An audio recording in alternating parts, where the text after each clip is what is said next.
Allegiance to the flag of the United States of America, to the republic for which it stands, one nation, under God, indivisible, with liberty and justice for all.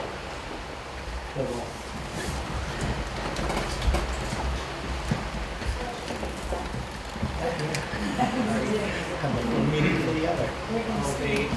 On notice of workshopping, notice is hereby given that the town board of Windham shall conduct a workshop zoning board meeting on June 26, 2025 at 4 p.m. at the Town Hall, Huntsville, New York, for the purpose of the workshop zoning discussion on the draft zoning law for 2025 by the order of Windham Town Board, Town Clerk, Bonnie Pummel, dated May 22, 2025.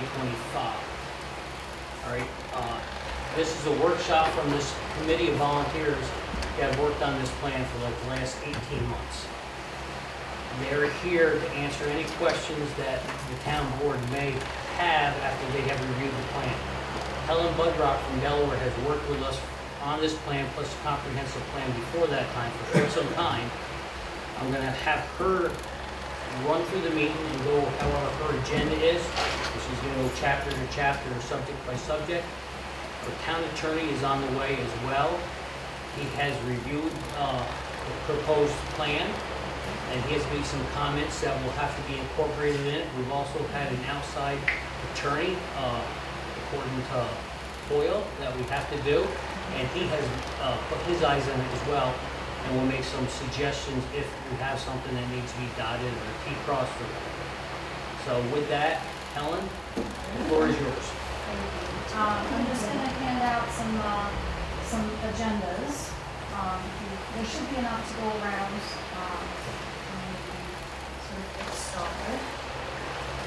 And I do have, Tom, I think you have extra copies of the packets too, just in case anybody needs one. I have those here. So I guess while the packet is going around, again, as Tom said, my name is Helen Budrock. I work in Delaware Engineering. I'm a planner. I've been working with the town for several years now on some planning initiatives, starting with the comprehensive plan. One of the recommendations, one of the main recommendations in the town's comprehensive plan update was for the town to consider adopting its first ever zoning ordinance. So I'm assuming everybody knows everybody across the table. Does it help to go through and do introductions? I know Windham is a small town, so I think everybody knows everybody. I may talk. As the town clerk, I need this gentleman's name, and next to Molly is another gentleman. I just need for the record. Leonard Shapiro. Leonard. Spell the last name? S-H-A-P-I-A. Okay, thank you. And next to Molly, the gentleman? Fred Mazin, using Zio. Thank you. Does everybody have a copy of the packet I sent around? So the first thing that I wanted to do just really briefly is just to review New York State town law when it comes to adopting zoning for the first time. Most communities in New York State have zoning, and we've had zoning for quite some time, so it's rather rare and unusual for a community such as Windham to not have a zoning ordinance. So I wanted to make sure that you had a copy of the town law so that you know what the process is. It's not extensive, it's literally like a page and a half. But basically what it says is that the town board, the first step is to form a zoning commission, which the town did back in February of 2023. A lot of this is outlined in the cover memo. The zoning board is basically, the zoning commission is basically charged with developing what in the town law is called a preliminary report. So the draft zoning law that the committee has been working on for the past 2+ years basically constitutes that preliminary report. State law requires that the zoning commission hold a public hearing on the preliminary report before a final report is given to the town board. Then the town board has to hold a public hearing on the final report before they entertain any action to adopt zoning. So that's kind of where we are in the process as a whole.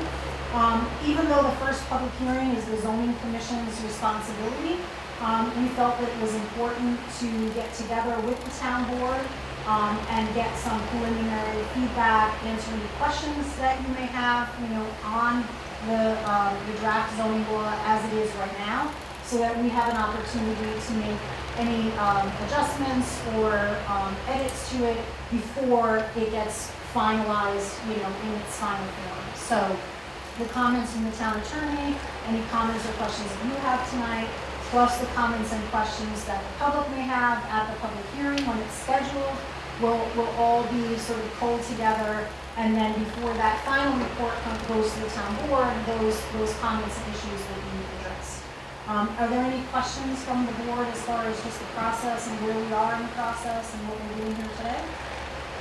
You guys are okay? All right. Thank you for indulging me on that. I did include, just as an FYI, a copy of the town attorney's comments. We had a phone call, so this is just a memorialization of that phone call and some of the, responses that we talked about how we were going to deal with some of those comments. So, getting into the zoning law, there's a lot to unpack. We have limited time. I know you guys have a town board meeting starting at 7, so I figured we'll go to 6 if that's okay with you guys, if we need that long. But rather than just have it be a free-for-all, because there's a lot to unpack, I figured we'll take it one sort of component at a time, and if there are any questions or feedback as we go along, we can do that. So the first thing is really to start off with the draft map and the zoning districts, right? That is the crux of the zoning law, is dividing the town into separate zoning districts. Each district would have its own regulations in terms of what is permitted, the intensity of development, etc. We do have, I don't know, Richard, it's going to take a little while to load. Would you mind bringing up the comprehensive plan website? Sorry. Okay, and then go down to zoning. Right there, zoning info. And then go down to the map and click on it, because it's going to take probably a couple minutes to get everything loaded up. Keep going. Keep going. Just click on that image right there, and it'll load up. Basically, this entire draft is on the We Are Windham 2040 website. That's the website we created when we first did the comprehensive plan. And we also have the zoning map, which everybody received paper copies of, is online in sort of an interactive format where you can turn the different layers on and off, because it does get a little bit busy, sort of sometimes. You can zoom in on the electronic map to the individual parcel level. Because we have limited time today, we're not going to talk about, specific parcels. We're just going to kind of talk about the big picture and make sure you understand the general direction and sort of having questions. Ellen, can you touch Yes. with the board the colors on what they represent, especially the land that is currently in forever wild areas, either owned by New York City or New York State? Yep.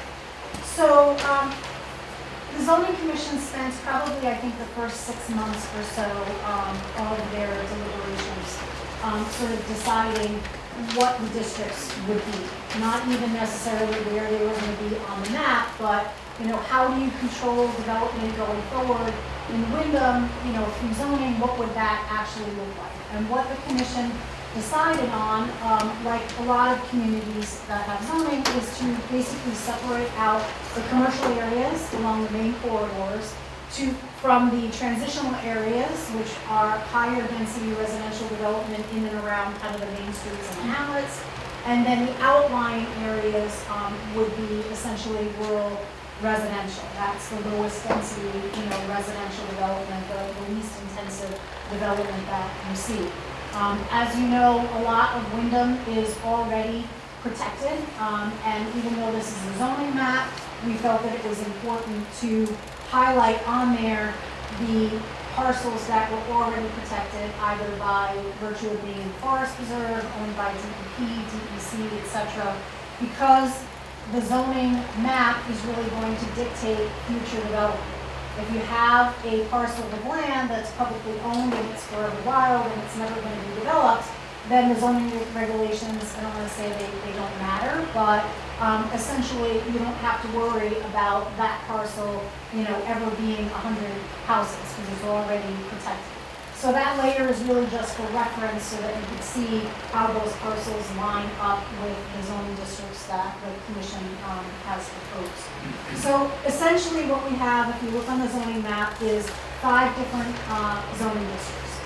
And I'm actually going to start with the business district. That's pretty self-explanatory. That follows the main corridor where the existing businesses are.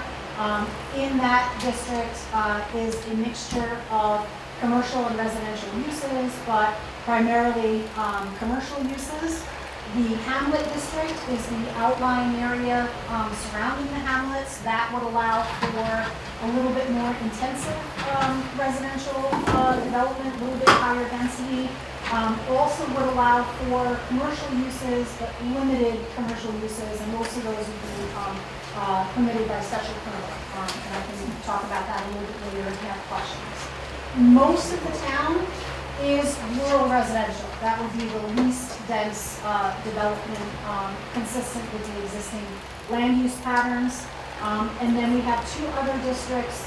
We wanted to find a way to regulate the ski resort mountain in a way that respected the development that was there already, that didn't make it restrictive for the owners to be able to maintain and do reasonable expansion.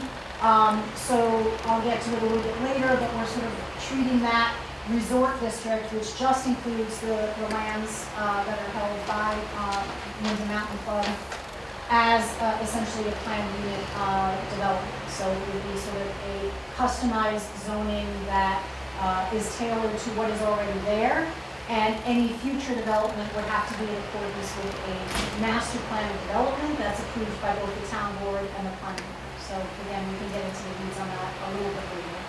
And then last but not least, originally those are the 4 zoning districts that we had, and then we were trying to figure out, okay, well, how do we then accommodate some of the existing high-density residential developments, so the condos and other things that have been built over time.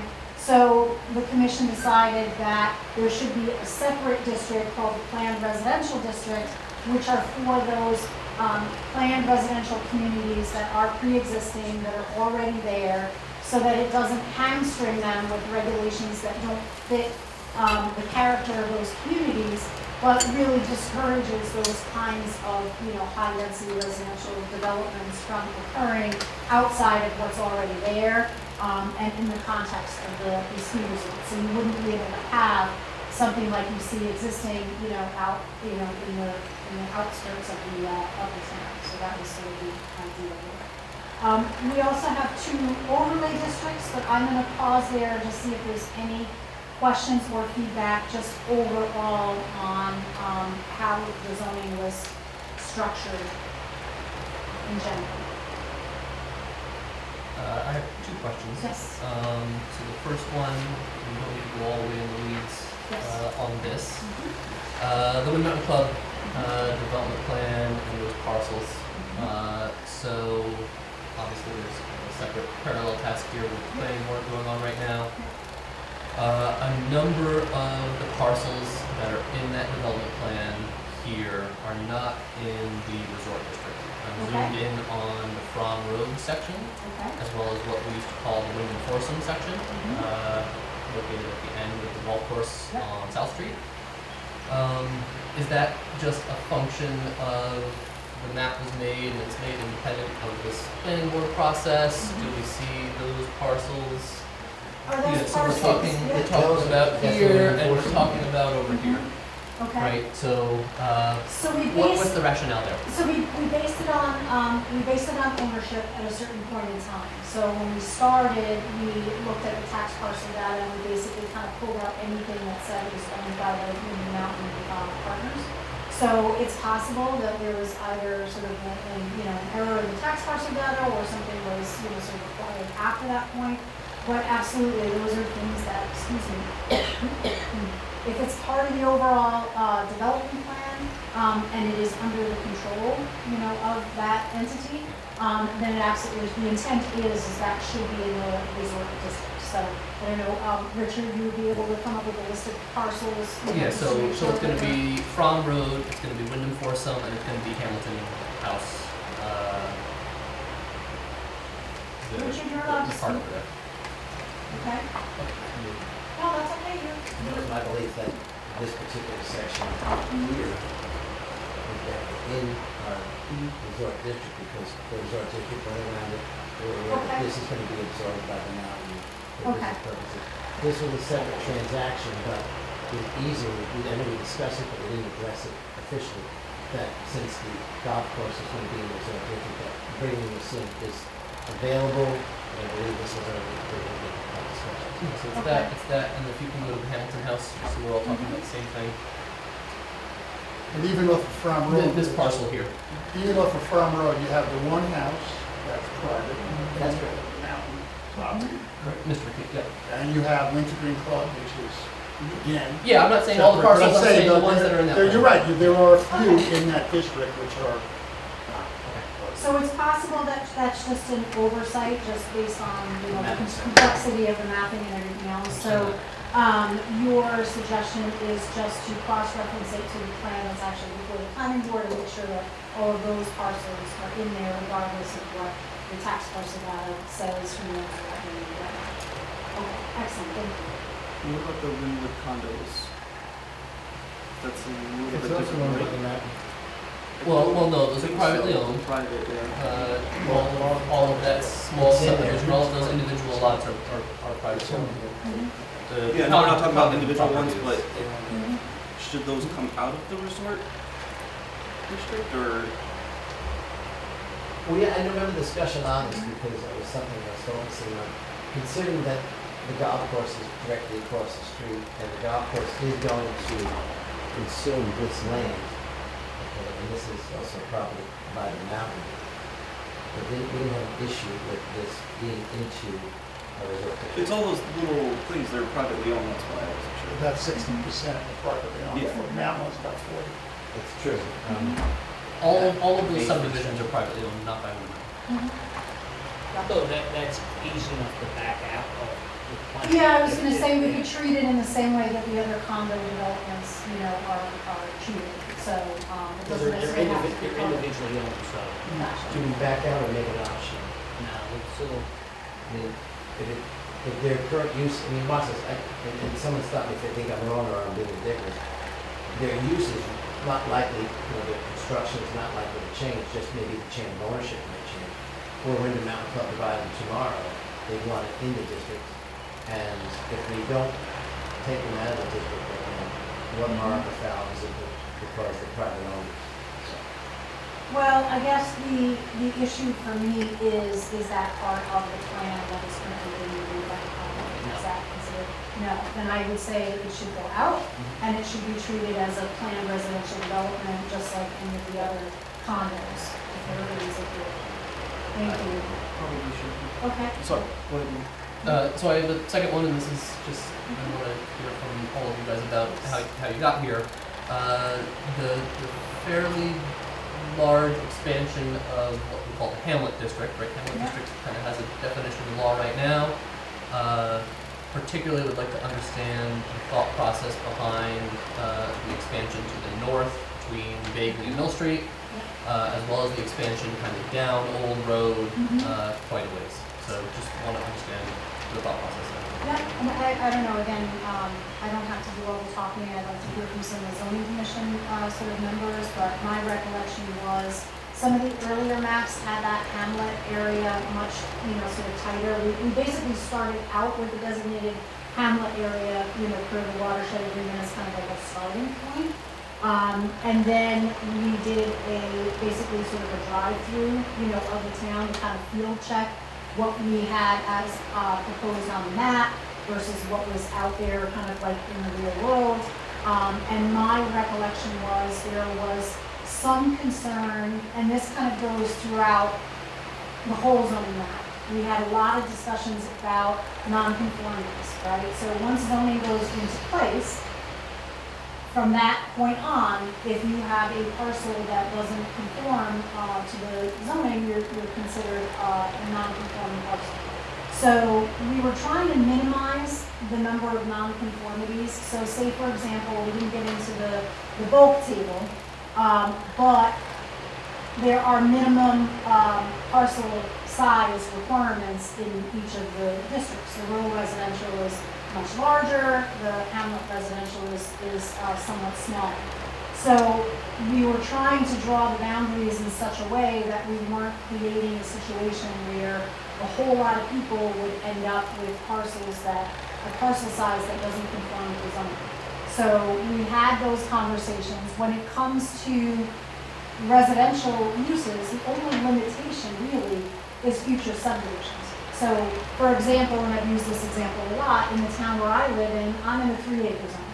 So if I had a 21-acre, piece of property and I wanted to subdivide it, the most I would be able to get out of that is, for the sake of argument, 7 lots. My lot predates the zoning code, right? It was subdivided in the 30s or 40s, and I only have a 1-acre lot. So my lot is non-conforming. You need 3 acres, I only have 1. Has that ever impacted me, ever?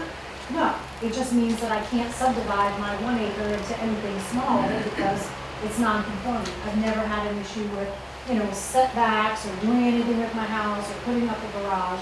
But because this is the first time that Windham is sort of entertaining zoning, there's a public perception, right, that, oh my God, once this happens, my lot is not going to be conforming, and that's a bad thing, and it's going to somehow negatively impact me.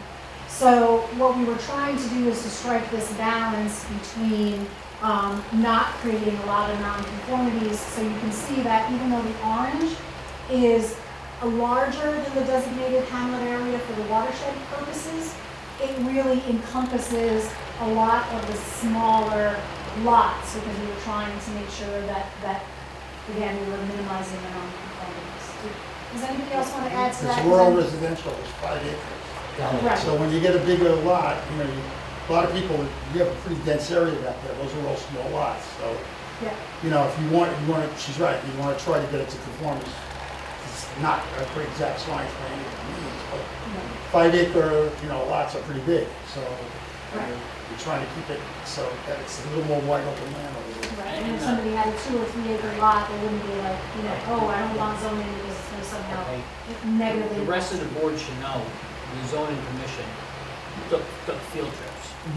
They didn't do everything in the room, they actually rode around and they looked at the properties within the township, covered all the roads, so they were looking at them in real time, not just paper stuff. One of the key components of why this went in the directions that it did, my field trip started in 2019, is I call them the Four Sisters, Bagley Mill, which are on Lowell Road. Majority of your new activity of new building and construction in Windham is on these 4 roads, on the Four Sisters. And since the action and activity of the last 3 years is definitely headed in that direction, we just thought it was obvious to assist the process by bringing it up north. But it also reminds people, if they really want to have a denser population of the houses and such, this is the area that the town prefers to go to, which still maintains the atmosphere, what's preferred by the town folk and the town board of the commission, the outline area. So it gives them an opportunity here where it's already growing, and the realtors and construction people tell you the same thing, that's where they're headed.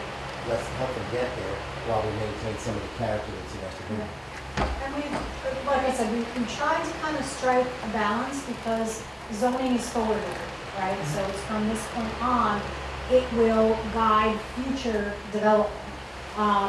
But again, we didn't want to create a situation where there was a lot of nonconformities, but those areas that are in the orange could definitely be brought back in closer to the water and sewer districts, because that's really where you're going to see the more intense development. So the flip side of that is, if you look at that large parcel, Richard, can you just don't you Bagley Road one? No, Oh, the one that's right there. Yes, thank you. Oh, yeah. So the flip side of that is that's a fairly large vacant undeveloped parcel that is currently in the hamlet zone. So the hamlet zoning is 2 acres. So looking ahead to the future, you know, again, you have to kind of balance it with what is existing and the parcels that already have houses on them that would end up being non-conforming versus creating a situation where you have large undeveloped parcels that aren't protected. And what would happen to those in the future? Would you rather have that be, you know, one house for every 5 acres versus one house for every 2 acres? So, like I said, it's been a 2+ year process, and I probably would have taken even longer to try to, you know, sort of get it perfect. But everybody was like, we got to do something. We got to do something. Things are, you know, going crazy out there. We got to get something in place. Every So- part of it's kind of like a compromise. Yeah. What's there and Yeah. I'm just trying to understand the rationale, Yeah, right? I'm yeah, coming in no, right at the you're end here, just- I'm not saying it's We're wrong. looking at Yeah, it. No, we know that you're not saying it's No, wrong, no, it's just, no. it's kind of interesting driving around, and there's not many big parcels left, Yeah. so. Yeah, I mean, that Yeah, one I don't name look. is certainly on Yeah. the front of my mind. And as I've told the zoning commission several times, one of my favorite expressions is, you know, perfection is the enemy of good. So we've gone back and forth, and we finally got to a point where it's like, okay, this is something that we'll put out there for feedback. But I think that's definitely a legitimate comment, you know, about taking a look at those areas and see if maybe we went too far afield. So Richard, can you turn off the water, the flooding area? the yep, on the side there, if you see where the legend is. Yep, no, not the No, water not the water, district. down a little Keep bit. going further down, we're looking Yeah, for the the flood flood hazard hazard. riparian. If you just click on the Yep. blue thing, it should go off. Yep, just. No, not that part. Click on Click the arrow again. to where? The one you just clicked on. Yep, And then right below that, click that. no. Yep, oh, there you go. Down Now a you little more, got it. little more, right there. There you go. Good job, baby. Sorry, I didn't feel like it helped with that. No, that's right, you're right, discussion. it does, it makes it busy, yes, it makes it hard to, so, I'm sorry if that's a long explanation, but go ahead, those are your 2 main comments, is there anything else before we kind of open it up to, I think that's it map wise, I mean, okay? The colors are distinguished enough where you can pick it out without being on top of it. Yep, and there's also, there's basically a color convention, you know, that's used in most zoning ordinances where, you know, yellow is residential, you know, red is commercial, and the darker the color, the more intense the proposed use. So, you know, we tried, that's why you see the yellow, the orange, and then the darker brown, because it's, you know, sort of not dense, medium dense, you know, very dense. So if there are no other comments or questions, just overall on the big picture in terms of the zoning districts and how they were arrived at and how the draft map was formed, I just want to talk a little bit about the overlay districts, if that's okay. And again, forgive me because Windham doesn't have zoning. I want to make sure that everybody understands the concept of the overlay. Do you guys understand the concept of the overlay districts? So you have your zoning map kind of on the bottom. And then we have 2 overlay districts, one for basically flood hazard areas next to streams, and then one for steep slopes. So those are additional regulations that go on top of the base zoning regulations. The base zoning regulations will tell you, you know, what the allowable uses are, the intensity of the uses, etc. The overlay districts that go on top of that don't change what's underneath them. It's additional regulations on top. In our case, they're not as much regulations as they are best management practices. And we spent a lot of time, we went kind of back and forth on this because the grant that was obtained by the town to do the zoning code has a requirement that you look at sort of, you know, smart growth and protecting environmental resources. And so we had a special planning consultant that specializes in that kind of, you know, zoning code stuff. And she came in and we spent some time talking to her about these 2 different overlay zones. And the original draft was more regulatory, more restrictive. And we kind of pulled back on that because our philosophy, you know, was we want to kind of put our toe in the water. This is a big step for Windham, you know, having zoning for the first time. You don't want to come out with regulations that are sort of crazy. And also because the community from a land use perspective is already regulated to an extent, particularly with the flood hazard areas and the wetlands, by DEP and DEC and all the other regulatory agencies that are already operating in the region. So we didn't want to have another layer on top of that. So basically, the riparian buffer areas, which are the areas that kind of hug, I believe it was 100 foot that we decided on along the streams, basically just encourage folks to, not put buildings, along the stream, to practice best management practices, to not put, parking lots and other impervious surfaces near the stream. It's not a strict regulation. It's just, we would encourage you to do this because streams are, are important. So they're not regulatory. Same thing with the ridgeline protection overlay district. That was one of the things that came up in the comprehensive plan over and over again, is that, the Windham's, scenic views, the mountaintops, that's part of what makes Windham Windham. And we wanted to have something that added some protection to those, higher peaks and steep slopes. You can see from the map, a lot of them are already protected, but in those areas where they're not protected, you don't want somebody necessarily, sort of coming in and clear cutting, the top of the ridge and putting a house in. So again, a lot of it is best management practices.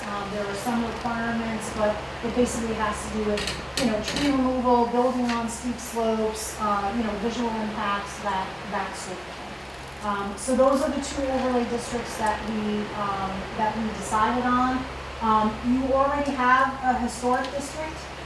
We left that basically in place on the zoning map kind of for reference purposes, because your existing architectural review board law has certain requirements for buildings that are in the historic district versus not in the historic district. And we didn't want to sort of rewrite that whole law. So that law is incorporated into the zoning pretty much as it was. And a lot of those architectural restrictions and design, guidelines are basically geared towards buildings that are in that historic district. But we do have other, basically design recommendations for other areas as well. So any questions on the overlay districts, or any feedback, any concerns? My only concern there is that we don't hurt the loggers, meaning the Bentleys and the Jagers of the world. Yep. As I was looking at the one exemption, we got a half acre and then the basement type of thing there on page 32. Okay. I'm talking on less than 1/2 acre of land. No additional cutting shall be done on the parcel or adjoining parcels in common ownership. Okay. Well, I mean, I was just concerned about the wording of that. Okay. No, I think that makes sense. How do you guys currently handle logging? Because usually that's separate from just like a homeowner that wants to, clear trees and stuff. That's a commercial operation. Is that a permit that they have to come in and get? Okay. No? So- Not good loggers. Okay. And So, of course, they are regulated, as you stated before, Right. with water courses by yep, DEC and. yep. Okay. So I will, I'll make a note of that. We'll take a closer look at that. There is a, Can they get a waiver from the planning board if they wanted to cut them? It's just not private owners too, that would be, yeah, they put out the bid, like Mount Pisgah, Yeah. yeah, I mean, anyone could go to the zoning board of appeals to get a variance for any component of the zoning code. But it's important to make a distinction, again, between, a private owner that's clearing trees on their own land versus a commercial operation that's clearing on somebody else's land. So they may have to be I wasn't differentiated. talking clear cutting, I was talking, Actual, best, forestry management practices, Which is yeah. generally on the Yep. larger parcel, right? yes. Generally. So, Or state or even city parcel, they Or just. city parcel. right. So we should look at that one. Yep, so we'll look at it, make sure that it's not overly restrictive for those kinds of operations, and maybe it might make sense to include in the supplemental regulations, something about logging that, that doesn't have that limitation, because that was really geared towards, an individual homeowner, clearing for a build site, so I think that's a good point. Thank you. I've got two questions. Yep. Talking about the riparian district. Yes. So 100 feet each direction from the stream bank, is that right?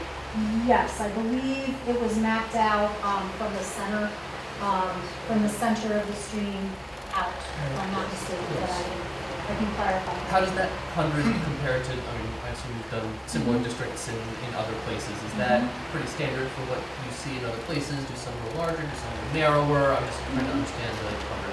Yeah, I mean, again, we relied on Nan's expertise. Nan Stoltenberg was the sub-consultant that we brought in, that she specializes in sort of zoning regulations that have that sort of environmental aspect to them. And that was the buffer that she recommended. So, I mean, I can do some comparison if you're interested, just to see what Yeah, other I mean, and communities I have. especially think about some of the ends of some of these streams. I mean, Right. I hike next to them, and 100 feet from them is Doesn't like seem really like- far away from a very tiny thing. Okay, right? so it you're just- thinking 100 feet is too much, is that, That's my okay? personal bias, No, maybe. that's okay. And particularly at the ends of some of these tentacles. Yep, I get it for the Batavia kill, right? Like that's a different thing. okay. And again, we can draw the boundaries of that overlay district, however we want. So as a starting point, we use the 100-foot buffer from basically any stream or water course. But we could pull that back, and, basically look at more of the. But it also major depends on streams. what kind of stream. Yeah, I was just I- gonna I- say, I- one very maybe large we stream. should look at a I'll- larger stream versus, And the That's right. Yeah, class, Batavia right. kill's Versus different than, like, I have, we've hiked through these with Ringo, right? I mean, some of them are not streams at all sometimes. Oh, some of them are dry 80% of the time, right? So that's why I don't think 100 feet is some of the seasonal ones make The sense. DEC has just changed all the definitions of wetlands. There are no more mapped wetlands. Right, Yes. right. But I'm just saying, so that is in flux. Of So course, something I the wanted to ask about. EPA with water courses, that changed it when Mr. Lopez was there. If you dug a ditch in your field, then at one point, then that was a Fill the water. water course. Mhm, Where that was hurting farmers who were doing that for a farm crop. mhm, And again, so Mr. Lopez had that lifted at the EPA level when he was there. mhm. No, I think that's a really valid point. Definitions is everything. Yep, absolutely, you're right. You talked about the architectural review district that we have, right? Yeah. So you said that law is kind of incorporated in the zoning law. Does that mean, and maybe this is more of a Tal question, Yeah. does that mean the ARB as a separate entity kind of goes away and the zoning board kind of takes that ARB? I'm just trying to understand how Yeah. current state changes into Yeah. new state. Yep, and I want to make sure we make a distinction between the different boards, because it is, sort of a nuance. So to answer the first part of your question, there are certain laws that were incorporated into the zoning code that once the zoning is passed, will basically go away, right? So the sign law, the architectural review law, the setback law, because they would have been duplicative to have them, stand, on their own. My recollection, and again, there's a lot of detail here, but basically what we talked about is having the planning board take on that architectural review board function. My understanding is that it already does. It's kind of awkward because it's the same body and the planning board is like, okay, we're gonna close this meeting and we're gonna open up the ARB meeting and it's the same people. So everybody felt that from a process perspective, rather than have a separate architectural review board, that review function would basically stay with the planning board as part of their review. So you talked about the zoning board, and I just want to make sure and make that distinction because it is a nuance, but it's important that the planning board will remain the planning board. They will still have authority over, site plan review and everything that they normally do. When people talk about zoning boards, there's two things. The zoning commission is a temporary board that was formed to formulate the town's first zoning code, and when and if that zoning is adopted, the zoning commission goes away. Then what happens is zoning board of appeals is formed. You have to have an appellate basically function. You have to have a separate board, kind of like when people want to appeal their assessments, to go to seek relief from the zoning code and request variances. So when we're talking about zoning boards, usually we're talking about the ZBA or the zoning board of appeals, which you don't currently have, but you'll need to form that new board once zoning is adopted, and obviously we'll need some training because there's very specific criteria under under state law that the zoning board of appeals is supposed to look at when they're granting or entertaining applications for variances. It's not one of those things where they can just say, yeah, well, I like you, Herb, and I think, you're a good guy, I'm gonna give you a variance. There's a legal test that you have to go through, so.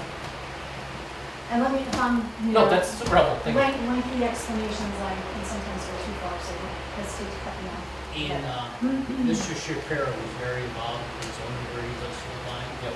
I'm the chairman of the Essex County Planning. He brought a ton of insight into our Yeah. plan and said, this is how crazy it is down on the island. And this is rural America and how things work, so. I think it's great, the consolidation of the ARB thing. Okay, good. That makes total sense. Okay, I just wanted okay. to make sure I understood that Yeah. that was the outcome. No, like I said, there's a lot of, there's a lot to unpack, there's a lot of details. So if we're okay with kind of the overall zoning districts and the overlay districts, I just want to talk a little bit about the schedule of uses and the bulk table. So in the draft, that basically starts on page 14. In addition to the zoning map, the second most important aspect of any zoning ordinance is the schedule of uses and the bulk table.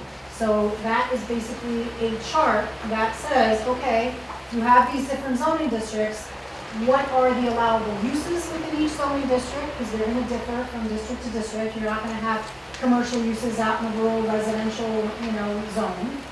That's the whole idea between, separating commercial from the residential to minimize impacts.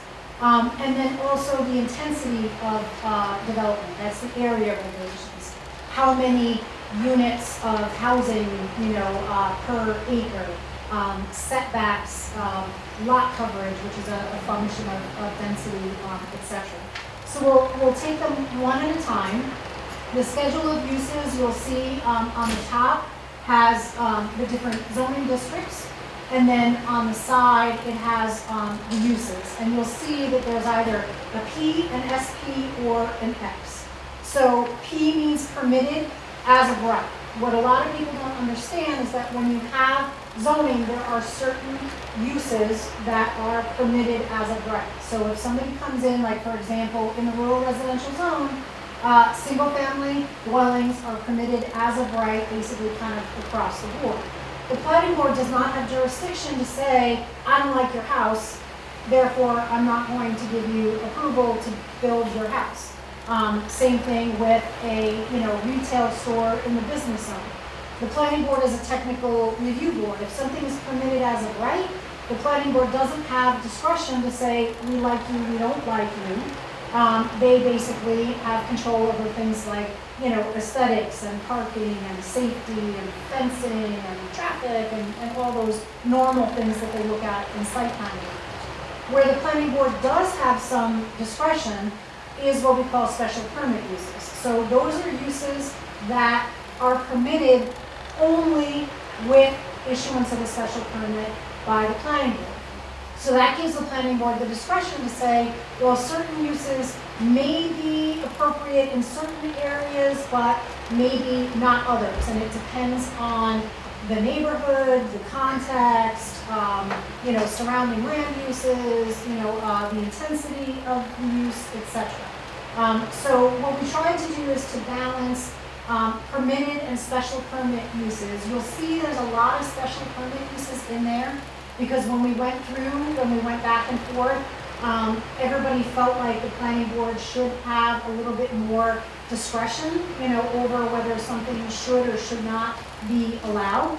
But that is something that, again, is sort of open to interpretation. And for example, I'll give you a good example. In the business district, let's see, eating and drinking,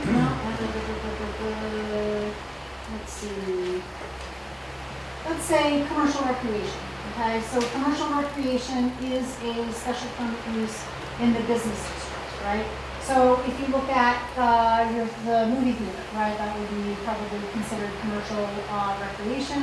Does that mean that once zoning is passed, the owner of that business is to come to the planning board and get a permit? No, this is moving forward. If somebody comes in and wants to put in, an arcade or a go-kart track or something like that in the business district, the planning board would have a little bit of discretion to say, you know what, it makes sense because it's right next to this use and it's an intensive use, or it doesn't make sense because it's right next to the school and it's going to create a lot of noise. And so it gives the planning board a little bit of discretion to determine whether or not certain uses are appropriate in certain areas. Does that make sense? Plus, a lot of these things are already before the planning board. Right. Oh, yeah. Yeah. And then there are other uses that have an X, which means they're prohibited in that zoning district. One of the comments that the town attorney had, which was our intent, and a lot of zoning codes are written like this, is that if you see something, like if you want to do something that is not listed in the use table, that means it's prohibited. So it's not like you can come up with every, scenario for every possible use that, might come, down the line, but we try to accommodate everything that we knew was currently existing, plus typical, uses. But like, for example, I don't think in here we don't have warehouses and distribution centers, right? So let's just say, for example, Kohl's came in here tomorrow and says, we want to put a, distribution center here in Windham. It's not on the list, doesn't fit any of the definitions. By default, it's not permitted. So they would have to then go to the ZBA for a use variance if they wanted to sort of, pursue that. Is that clear? Does that make sense, everybody? Any questions on the use table and any of the, the way it's sort of spread out? Are we gonna allow like Dunkin' Donuts or, that end of the commercial, like chain stores? Is that something that you? That falls under the jurisdiction of eating and drinking establishments and things like retail. So in your zoning code, in my experience, you cannot distinguish between a Dollar General, and another retail store. So you can't distinguish between a coffee shop that is locally owned and run versus a Dunkin' Donuts or a Starbucks. So you can't have those limitations in here, definitely not the first time out, but you can do that through things like architectural review and, and other things. And restrictions on it. Right, exactly. Can I ask about particular values in here? You never know. You never know. Sure, are you moving on to the area regulations? No, in Nope, the in here, scheduled use. Go So the community uses, right? Mm-hmm. And I'm zoomed in on the X's on the side of that, Yes. inside of that block, particularly in the resort district, but Mhm. I guess we plan residential as well. Mm-hmm. All of them, but I'm really focused on the three public ones in the middle. Okay. What is the thinking behind like a public utility facility not being a permitted use inside of the resort district, for example, right? And the thing that's in my mind is like a cell phone tower, right? Well, that's, I think, and one of or- those communications, I think. Or But it's also Yeah. not or prohibited. or water storage or something like I that. was Right? thinking water Yeah. storage, Yeah, I understand maybe that I too. used a different Yeah. example. To me, my naive view is that those should all be kind of special permit type things, but I wanted to understand what you guys thought about We those. already have a water tower going in, right? That was already done. Because we need more. But if you need more, yeah, I agree, I never really thought about it, but, there's no reason, there are definitely gonna be cell towers eventually somewhere. Yeah, and not necessarily as a strictly permitted, but as a special Special. permit, right?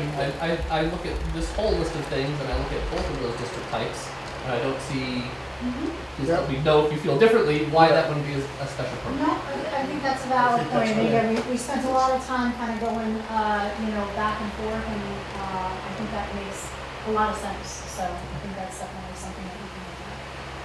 So you prefer to be a special permit kind of across the board, or just? Yeah, I'm, in my mind, both of those columns of X's are special permits. Okay, so just for the two that are X's, I think that makes sense. Yeah, in the And plan that would be residential and the permitted resort. as of right in here. I think part of our rationale was The resort district and the planned residential district were the areas that were already, sort of built up. And I think that was really the only rationale behind that, so I think that's a very valid point. PR and R districts. Okay, sounds good. Any other feedback on the schedule of uses? Public building in the rural district. So, Like I think as far as public goes, it should be either a special use permit or permitted. We're talking the town trying to get stuff done. okay, so same thing, public building, we'd like to see that, maybe special Special permit. permit, yeah. All across the the excess for board. public is special use. Yeah, I think that makes sense. And then piggybacking on what Ian said before, at the end, under commercial uses, it says wireless communication facility. For the resort district, at least a special permit. You can probably see with all the new technology, now they're putting them on telephone poles. Yeah. Boxes. Yeah, but We have a lot of that, but we they're already up there, actually- might as well have it. Yeah, we do Yep. have, we give them No, I special think use that makes a permits, lot and of I didn't even sense. think of it when we were doing it. Yep. Sounds good. Are we okay to move into the area regulations? All right, so that's on page 16 of the draft zoning law. A lot of communities that have had zoning for a long time, have a much more complicated use and bulk table, right? It's incorporated into one, and you actually have separate setback requirements and lot coverage for every single use. So you would go through and you would say, okay, agribusiness, this is the minimum lot area, this is the setback, et cetera. What we decided to do with Windham, since this is the first one out of the gate, we wanted to try to keep it simple. So we have the use table as one, the bulk table as separate, and it's not separated by use. It doesn't say, okay, commercial is this, residential is that, the daycare center is this, versus a retail store is that.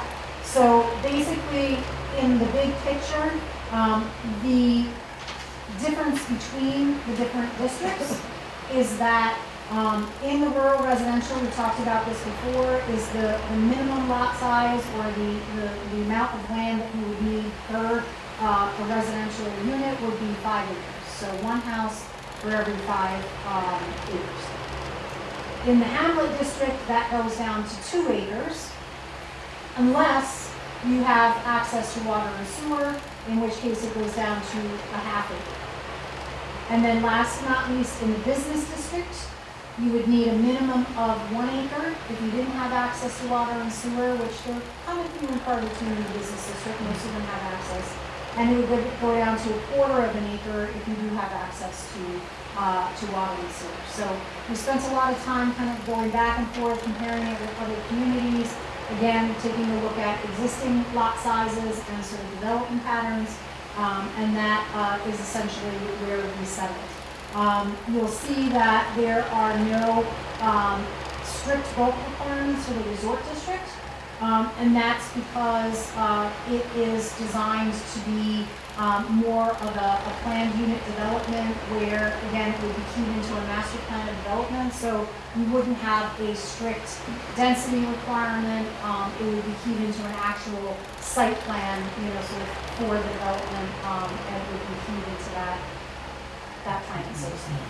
So you say access to sewage or water. Is it access or actually connected to? Like, do the lot sizes affect whether it's actually connected to the? Access to. So it would be if it's in the district, which means it has a legal right to connect, even if the pipes don't go that far currently. Okay.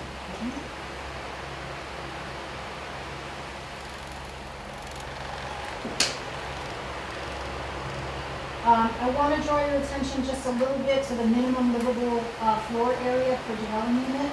We did spend some time on that, and the reason why we have that 400 square foot, minimum square footage for habitable dwelling is to kind of discourage the sort of the tiny houses. That, I believe, if I'm not mistaken, based on our conversations, is keyed into the New York State building code. But we didn't want to get into a situation, we felt that 400 square feet was reasonable. You guys have, a lot more larger homes, but we wanted to make sure that we at least set a minimum, so. Any questions on the area regulations? It's pretty straightforward. Any concerns? Okay, sounds good. Hello. Keep going. Okay. That's my cheat sheet. Buried under my wing. Somewhere. Yep, I got it. Thank you. I think I just stuck it under my pad. What's bothering me today? Okay, so just time check, we're at 5 o'clock. So supplemental regulations. So the supplemental regulations are divided up into two parts, right? So regulations that are applicable to all districts. So things like parking, architectural review. Doesn't matter what the use is, it's basically across the board, regardless of what zoning district you're in, regardless of what specific use you're talking about. These are requirements that would apply across the board. The other section of supplemental regulations are applicable to certain uses. So we'll sort of take them one at a time. We look at the table of contents.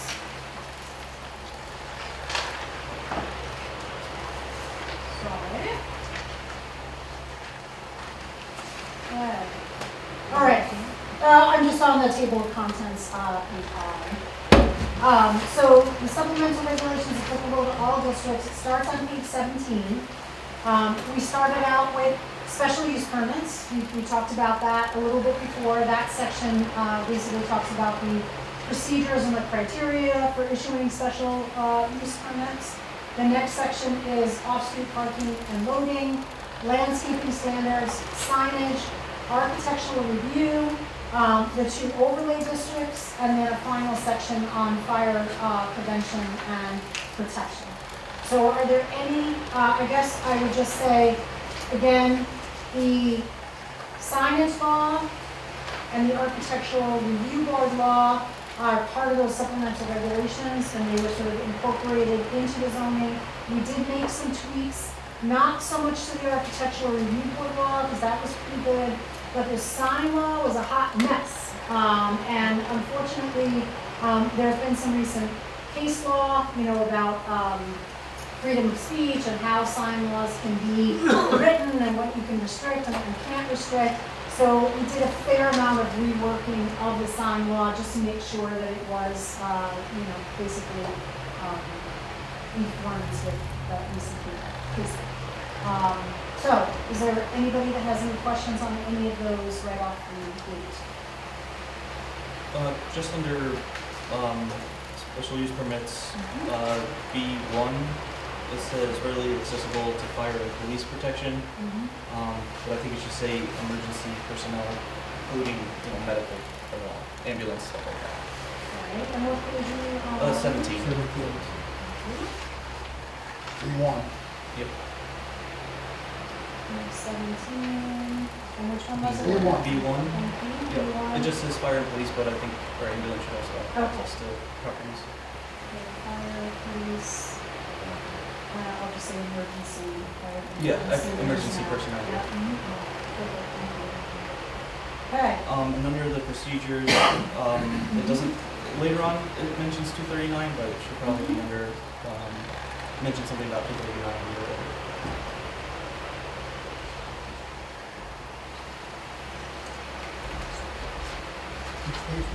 That was 17 and 18. Sounds good, thank you. Anybody else have anything on special permits that they want to add or questions? I think I explained it before, it just gives the planning board a little bit of extra discretion. And again, there's criteria that they have to look at and decide whether or not it's not just arbitrary. Off-street parking and loading, we tried to keep it simple. Any questions on parking and loading? Landscaping standards. I don't believe you have anything currently on landscaping, right? So it's just kind of like up to the planning board to, so this at least is a starting point where it has some basic parameters for landscaping. I have to say, before I came to Delaware Engineering, I worked for a private foundation that did beautification, basically gave communities money to plant flowers, and you guys just doing an awesome job. You're making schools absolutely gorgeous.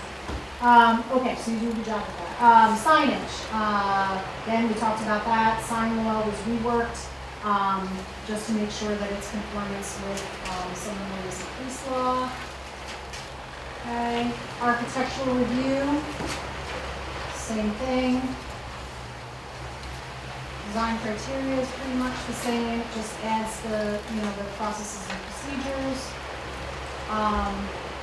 The flood hazard protection and riparian area overlay, that's the one that we talked about with the streams. Any concerns about the requirements?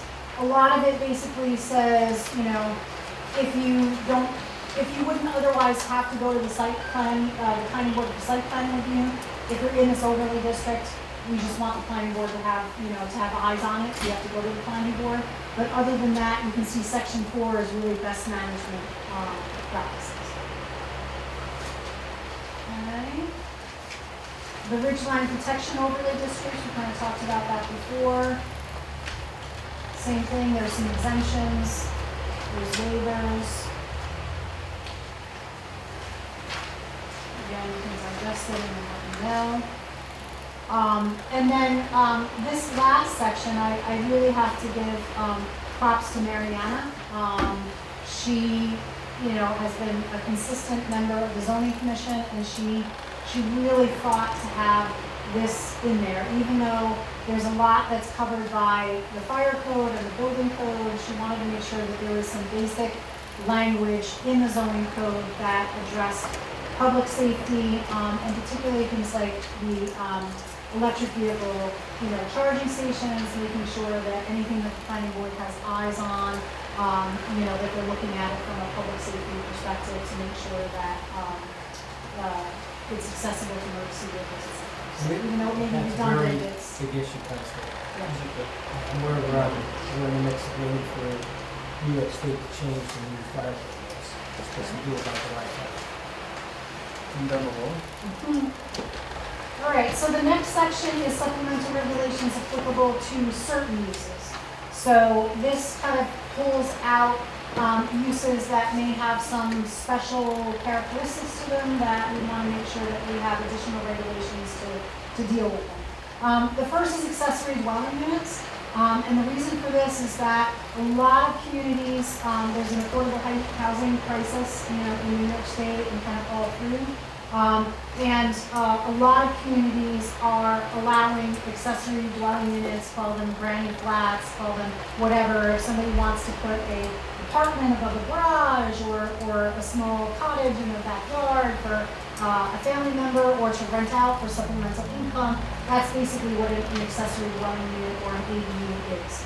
So this provides for the flexibility to have an accessory dwelling unit and just sets out some basic parameters for how they would be regulated. Any questions on ADUs? Okay. Next section is campgrounds. That seemed to be something that we've been seeing a lot, especially glamping, right? You see a lot of that kind of thing. So we felt that having some specific design standards and operational requirements for campgrounds, again, for the protection of public health and safety, was important. Any issue on campgrounds? Pretty straightforward. It says 28 days for maximum length, but a lot of campgrounds do seasonal stays, so it'd be the entire summer, which should obviously be more than 28 days. And then most of the other lodgings are 180 days. So would it make more sense to do like a whole seasonal thing or allow seasonal things? Yeah, what we were trying to do is to kind of get away from like the short-term rental, campground. If you have a home, that's one thing, but to be able to have just somebody put up a tent in their backyard and put it on, Airbnb or Vrbo or something like that. Yeah. that's why it's limited. But yes, we'll take a look at that and see if we can distinguish between, sort of seasonal rentals, and or the 180 days, which, that's the Department of Health regulations. Yeah, that'd be good in the wood. Yeah, okay. But yeah, that's more like would be for RV, not a tent, would be RVs. Right, so we can make that distinction between tents and RVs and maybe have different time, restrictions for different ones. Okay, that's interesting.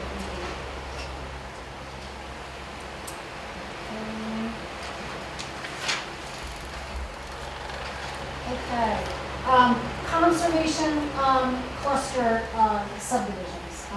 This is something that the state allows communities, who have zoning.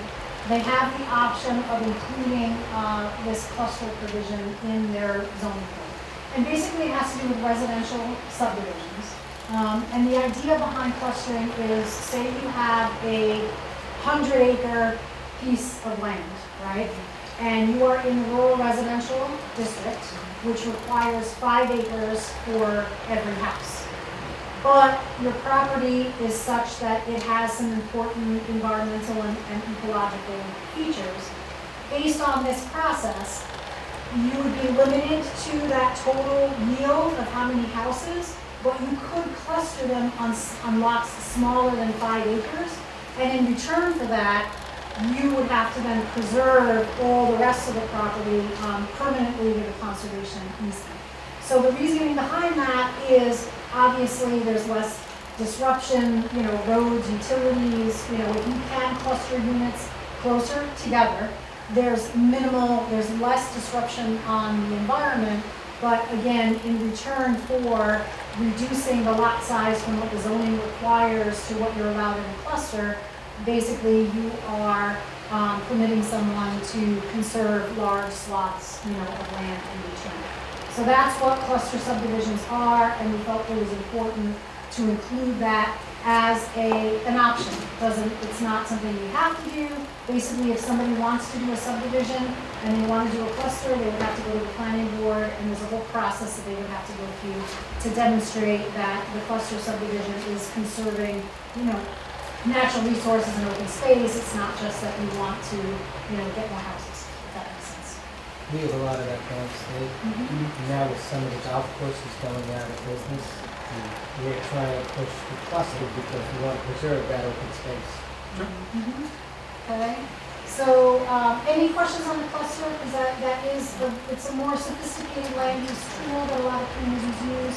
So if you have any questions, you can always, ask me. The next section is domestic animals, livestock, and poultry. We had kind of like this running, what we call the parking lot, kind of going through, say, okay, let's make sure we don't forget this, that, and the other thing. And Tommy, every other meeting was like, we gotta deal with the backyard chickens, right? And we ended up with a backyard. I know.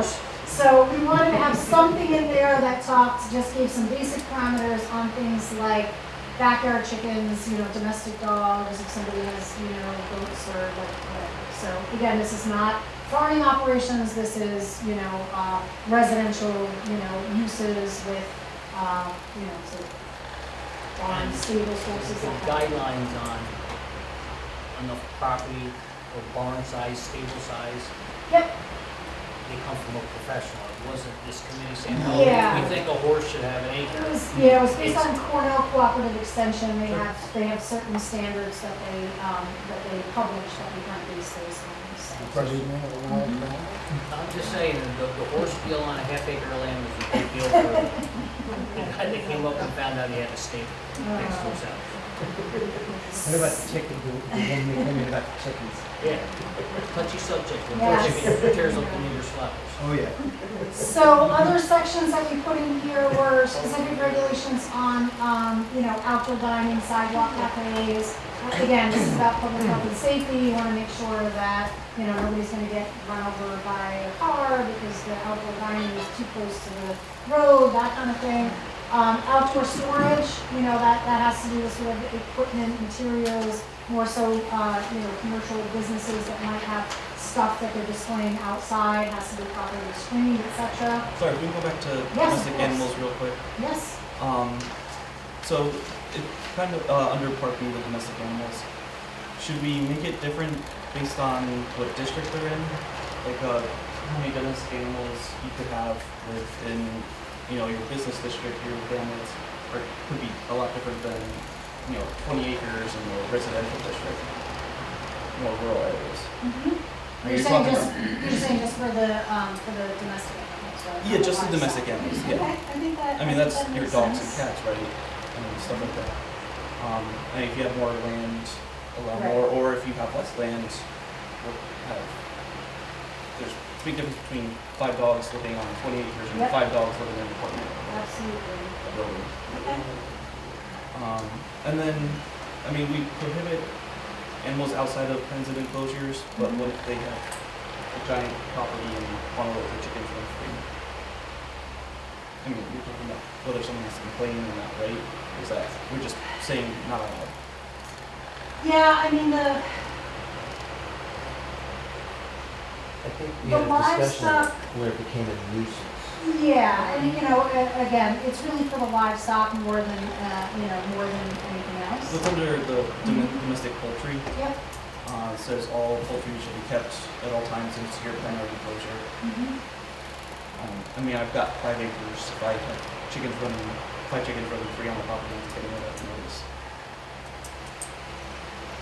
I can certainly put it down and then we'll definitely take a look at it. I think Try to find a it's better a valid definition point. of how to do that. Yeah, no, absolutely. It does have a nuisance, which kind of covers you there. Yeah. Yeah. Because if you're, But again, it could be easily rewritten, Yeah, to chicken say is not for gonna be a lots nuisance. less than, whatever acres. That came up, look at domestic poultry 3. Yeah. Because all domestic poultry must be kept at all times in secure pen or enclosure, blah, blah, blah, to prevent intrusion or damage on the neighboring property. There's a number of opportunities where we look at nuisances, let alone just disturbing peace. Yeah. Oh, yeah, absolutely understand why it would exist, I just But think. that's an there's a- easy fix to that's an say, easy fix. yeah, to say, And you have the nuisance thing, which kind of protects everybody. So G3, okay. Okay, I have some, okay, under other requirements, the last one, yep, Barks Wine's house. Okay, now you have a dog kennel. Somebody doing a business. How do you classify that, or where would you put that? well, I think that's, yeah, but it's also a separate use if I'm not mistaken. I have, Yep, and that's kind of where the special permit, comes. So, this would basically be for somebody who's not running a commercial business. You don't have any, commercial kennels in the town currently, do you? yes, You do? I think they all do. Okay. Okay. It's on 23. Right. Yeah. Oh, We hear okay. it, Crystal Yep. Palace. Yes. So that would be a pre-existing, use, but if Yeah. somebody wanted to come in and do a new commercial kennel, then they would have to, look at the bulk table and see whether it's permitted in that zone.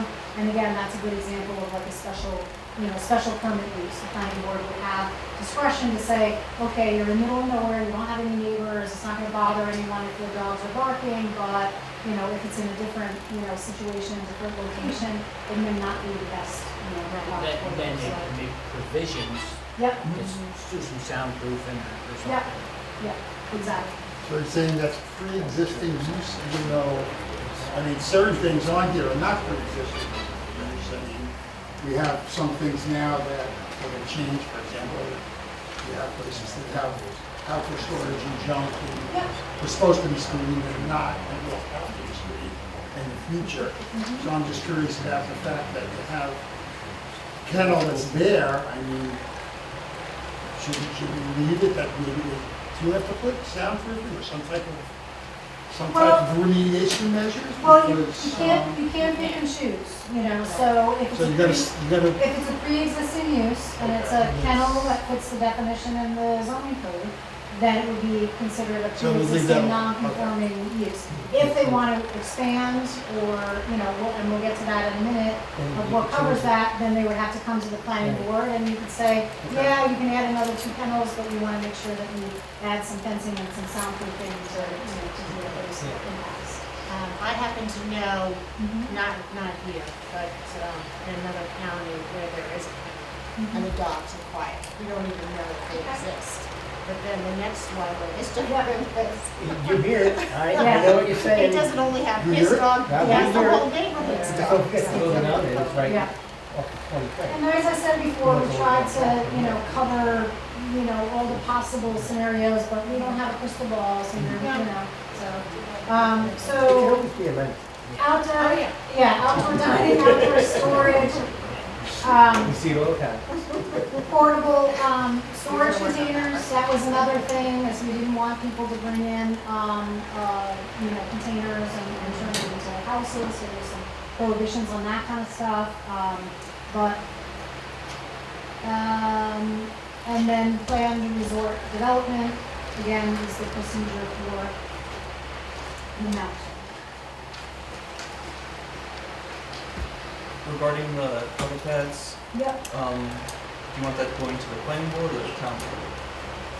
Can you repeat the question? On the planned resort development. Yeah, it's 5F. Other ports or related facilities, operation shall be to the planning board, but since the town board's been working so closely with the resort, should we, the town board, be the ones working on that? I'll have to defer to Tal, on that, if it's a function of the site plan, it may have to be with the function of the planning board. But the key about the planned resort development is that it is sort of a collaboration between the planning board and the town board. So once zoning is adopted and once the master plan for the mountain, has been approved or finalized, that becomes part of the zoning code. And any changes would have to first go to the planning board to say, okay, this is kind of what we have in mind, what do you guys think? If they think it's worthy of further review, they then kick it to the town board, and there's basically a parallel process between the town board and the planning board. Because any changes would have to be by local law to that master. Then after the town board is adopted, they have to send it to the county for, under zoning for the commission. Yeah, well, before they adopt, they would have to. Right, it So goes to there's, them, so there's checks and balances, so that may already be part of the process, but I'll double check with Cal. Okay, so I think that's a valid point. Stripping of land, we kind of covered that before with the logging. Wireless telecommunication towers. This is another one of those local laws that the existing tower law will go away. It will be replaced by this. And I think that's it for supplemental regulations. And we can kind of take a breath. Okay. Again, as I said before, it's a lot to unpack. The next couple of sections are more administrative. They're sort of standard sections in any zoning code. So the first is non-conforming uses in buildings. As we talked about before, once zoning is in place, you may have situations where you have an existing use that in the bulk table and the use table, it is contrary to what was already there to begin with. Or you might have a lot that is undersized, and what happens in that situation. So we try to keep it simple. It's only a page, but basically it says, any lawful use of any building or land existing at the time of enactment of this chapter that does not conform with the provisions of this chapter shall be allowed to continue. If a non-conforming use has been discontinued for 2 years or more, it can't be reestablished. Right? Non-conforming uses can't be changed from one non-conforming use to another non-conforming use without going to the planning board for a special permit, and only if the use that they want to change is basically less intensive. You can't change it from something that would be more intensive or more destructive. And then non-conforming uses can't be enlarged, expanded, or increased after zoning is adopted without prior approval from the planning board. It doesn't mean it can't happen. It just means that if you have a use that is no longer allowed once zoning is adopted, you can continue that use indefinitely. But if you want to expand or enlarge your operation, you just have to go to the planning board for site plan review. Is that clear? There's other other things as well, but that's kind of the crux of how non-conformities will be handled going forward. So, it says 150% of the original building for a non-conforming. Why 150%? Why not 100%? Like if someone has a building that they want to redo, they can make it bigger without seeing the planning board. That's a Speed. B, yeah, for the non-conforming building. Without prior planning board approval. Yeah, so if it's more than 150% of the original size, then they would have to go to the planning board. So you're arguing that it should be any? 101. Okay, Yeah. okay. I So- mean, that's a question to the group of 101 versus all. Actually, the way I read this, Yep. I think it says that if you put it on the same exact footprint, then you're fine. Right. As soon as you extend it beyond that footprint, then you gotta go to the planning board, and you cannot go beyond 150%. Mhm. Yeah, that first clause is important. You're already capturing the expanded footprint. Yeah, and that's why we have TAO, and that's why sometimes, that's why the definitions are so important and the interpretation, because sometimes things are worded vaguely, right, and they're open to interpretation. So we'll make sure that we go through that. I think the intent is, right, that if you have a building that doesn't conform, if you want to enlarge it beyond the original footprint, right, then it has to go to the planning board. So we'll have to tweak that language to make sure that that's clear. That's your So if it's your like intent. 3 stories already, it burns down, they can put a 4-story on without coming to the planning board? Fire code. Yeah, I mean, other than. Yeah, with the height limitations, usually it's based on the footprint, when it Right. comes to non-conforming buildings, you can rebuild in the same exact footprint as what was there before, but the minute you go beyond that, you can't move it to another, spot on the site, you have to rebuild right within that existing footprint, otherwise you have to get planning board. Okay. So, And in that situation that you're talking about, where you went from, say, 3 to 4 stories where they're wanting to, if we don't have something like that in here, then it's an interpretation that goes to the zoning enforcement officer, and then he issues an interpretation, and if somebody doesn't like that, they can appeal it to the CBA for them to rule on it. yep, Okay. that's a really important point, because we talked about the ZBA, the zoning board of appeals before. Basically the two functions of the zoning board of appeals is number one, to entertain variance requests, to seek relief from the zoning code, and the second is legal interpretation. If something is vague, again, as Tal said, it goes to the building department first, they make a determination, and if the applicant doesn't like that, they can then appeal to the zoning board to say, no, I think it means something else. So, And then the zoning board of appeals has that checklist to make sure they're not arbitrarily just making the decision, that they make it over facts. Yeah, right. but I know there's a building possibly going in Tannerville where they're taking down like a 2.5, 3-story building and putting up a 4-story building. Okay. So I just want to make sure Right. someone looks at that before it goes up. Yep, and again, it would, anything that they put in new, if it exceeds, it would have to conform to, the height regulations and everything else. Right, yeah. So that limits There's it a lot of also. other scenarios. Yeah. So I just want to emphasize again on page 51, 7.3, existing undersized lots, because we talked about that before. That, again, has to do with the zoning map and the way that some of these districts were drawn. The zoning code clearly says, the draft zoning code, that lots of record at the time of adoption of this chapter whose size or dimensions are less than the specified minimum requirements set forth therein, shall be deemed to meet the minimum size regulations. No new lot shall be created which does not meet the minimum lot size or dimensional regulations of this chapter. So anybody that has an existing lot that doesn't meet the requirements once zoning is adopted is not going to affect them, but we tried to draw the zoning district lines to minimize the number of non-conformities, just to kind of keep it clear. So it's still going to be a buildable lot, Exactly. assuming that you can meet the minimum setbacks. Yes. And if you don't meet the minimum setbacks, then you again have to go to the ZBA for variance. Okay. Site plan review procedures, that's another one of those local laws that was basically taken and put into here.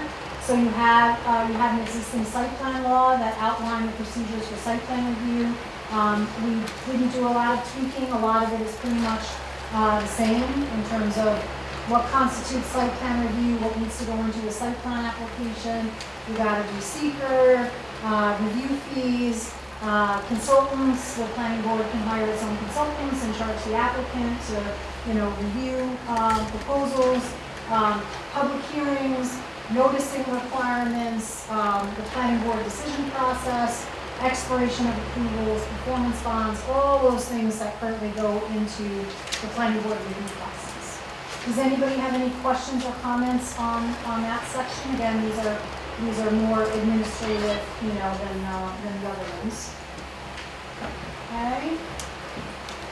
The next one is Article 9, Administration and Enforcement. So this basically outlines the process for enforcing the zoning code, issuing building permits, issuing certificates of occupancy, violations and penalties. The zoning commission had a lot of conversations about, well, this doesn't mean anything once it's adopted if the town board is not committed to making sure that it is properly enforced. So you have to know going into this sets up the procedures, but you need to have the adequate personnel, properly trained to be able to enforce these requirements. So I throw that out there as, that's one of your obligations as we go through. If this is something that you decide to do, you'll have to make sure that when you do your, budget deliberations that, you have whatever resources you need to make sure it's properly enforced.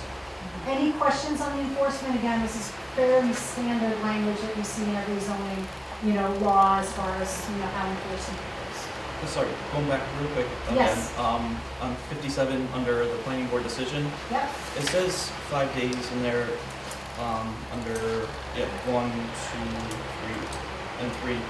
Should it be total calendar days or working days or business days? So see. The state statute says calendar days. Calendar. Okay. Okay, just making We sure. can add that, just Well, to be it says clear. statute, calendar Yep. days. Because other Okay. stuff says Working days. working days. Yeah, no, that's a good point. And then expiration of approvals.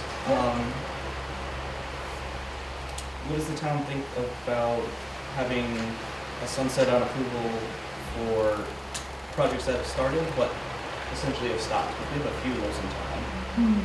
Should they have to go back to site plan review if they want to continue? Well, that gets to, again, that's kind of Tal's area and what's called vesting rights.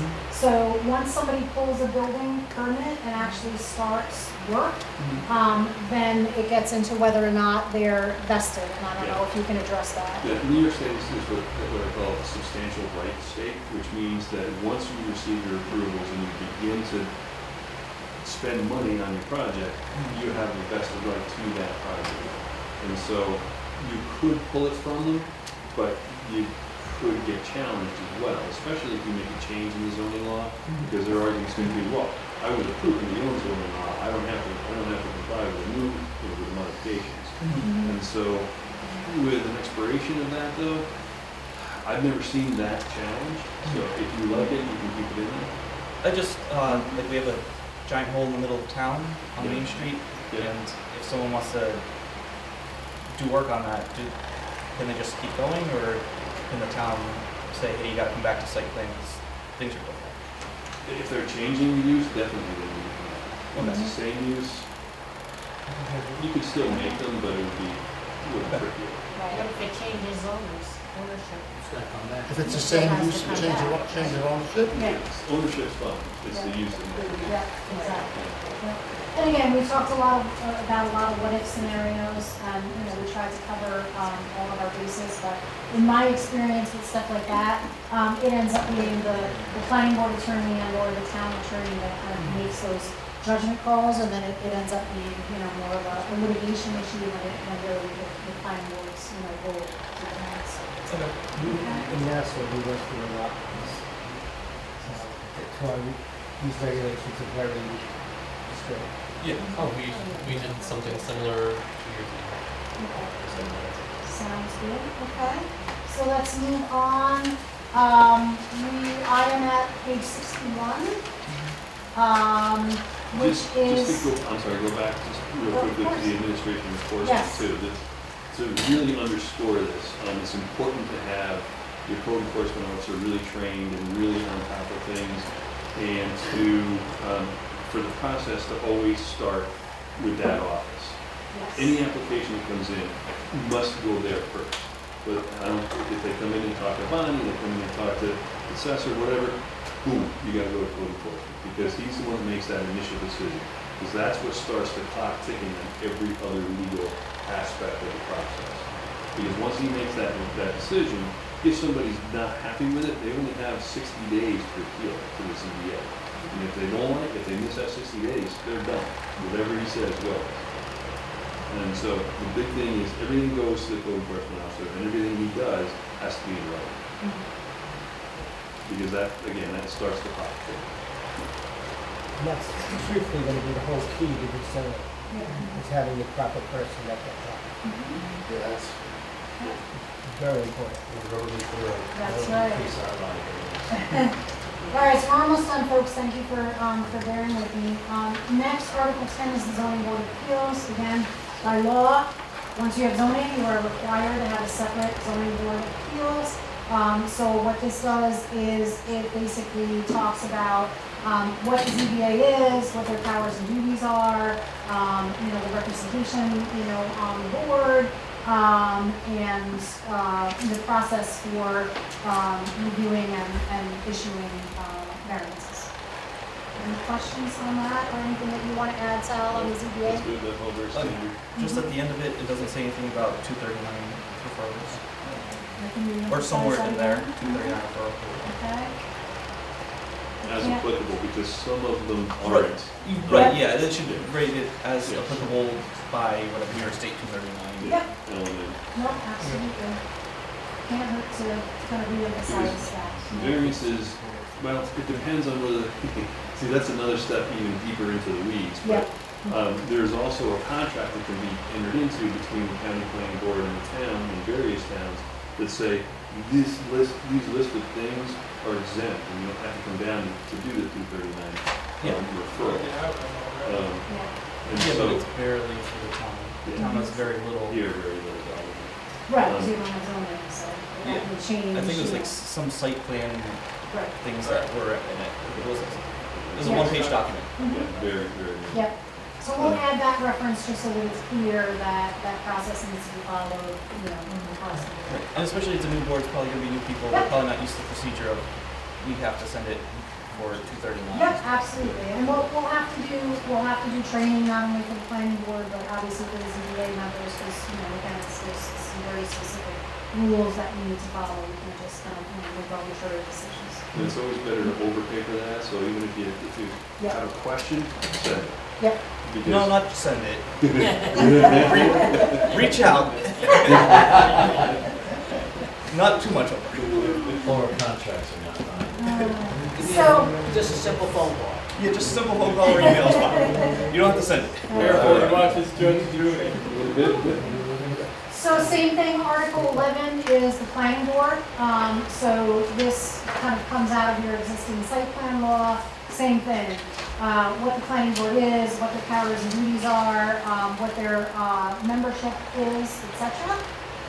Article, any questions on that? Again, pretty straightforward. We've had planning board for many years, so there's nothing different I in guess there a about question this. to Al, right, the last law that we're superseding here, planning board membership law 2019, that was when we were shrinking size and terms. Yeah, Are we far enough away from that law now that everyone's normalized on the right term they should be, amount?